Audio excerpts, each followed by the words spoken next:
নমস্কার, জয় শ্রী মহাকাল, জয় হিন্দুত্ববাদীদের জয় হোক। আজকের গল্প হচ্ছে কাসার দেবী মন্দির। এমন একটা মন্দির যেখানে আপনি আসলে নিজে থেকেই ধ্যানে লীন হয়ে যাবেন।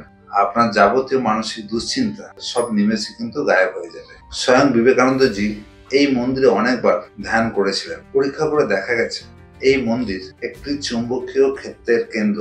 এখান থেকে নির্গত চুম্বকীয় শক্তিগুলি আপনার ব্রেন সেলে আঘাত করে এবং তাকে বিভিন্ন চিন্তা মুক্তির কারণ ঘটায় এবং মানসিকভাবে আপনাকে চাঙ্গা করে তোলে। এই ঘটনার সত্যতা যাচাইয়ের নাসার বিজ্ঞানীরা বর্তমানে এই মন্দিরের চৌম্বকত্ব শক্তির বিভিন্ন পরীক্ষা নিরীক্ষা চালাচ্ছেন। আমি যে মন্দিরের কথা বলছি সেটা আলমোড়া শহর থেকে 8 কিলোমিটার দূরে অবস্থিত মাতা কাত্যায়নীর মন্দির।